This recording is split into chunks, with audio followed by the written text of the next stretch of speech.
Bien, mes très chers amis, Madame la Présidente, c'est pour moi un moment d'émotion puisqu'il m'est souvent arrivé ici, dans ces grands rassemblements, mais souvent avec mes collègues élus du Val d'Oise, de participer à vos rassemblements et de vous apporter le soutien qui est le nôtre à votre combat, un juste combat, un combat difficile, un combat qui suscite toute notre admiration par le courage dont vous et les résistants iraniens font preuve, par la ténacité qui est la vôtre. Jusqu'à présent, ce soutien, je l'apportais comme maire du Val d'Oise. Aujourd'hui, je me joins à Jean-Pierre Michel et à bien des parlementaires socialistes pour vous l'apporter au nom de la représentation nationale.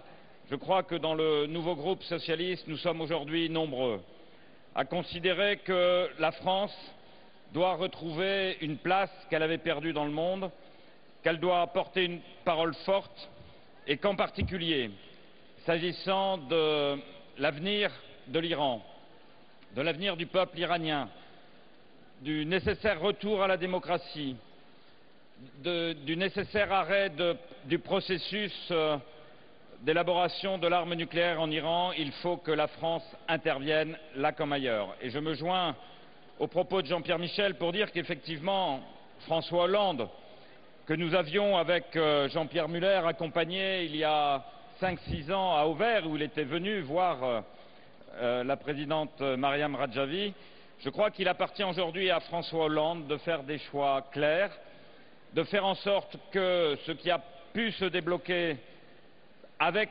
votre mobilisation, avec le soutien de nombreux élus, avec le soutien de nombre de citoyens aussi engagés en Europe, puisse se réaliser notamment aux États-Unis.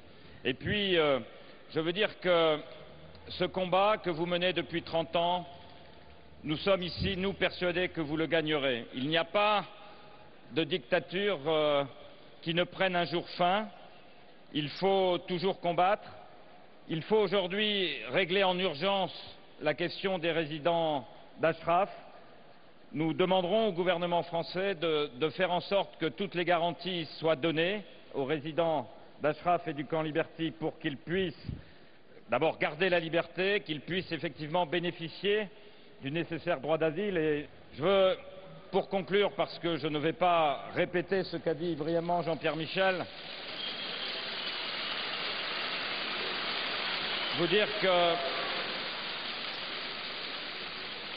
c'est maintenant, il y a près de 20 ans que je me suis rendu en Iran. J'y avais un ami premier secrétaire de l'ambassade de France.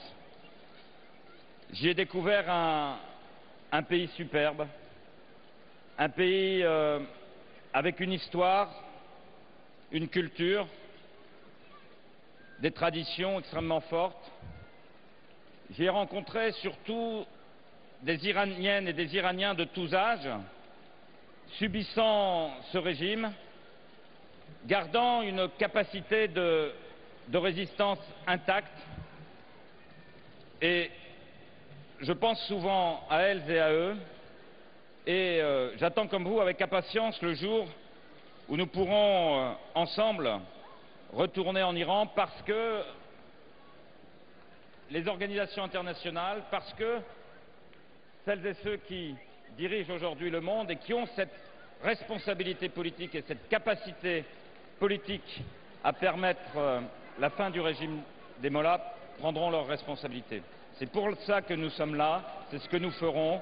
Et avec Jean-Pierre Michel, je pense que le changement de la politique de la France, qui a été extrêmement néfaste ces dernières années, nous le savons, nous, dans le Val d'Oise, puisque c'est bien Nicolas Sarkozy, ministre de l'Intérieur, qui avait lancé à l'époque l'opération contre les Moudjahidines du peuple en France.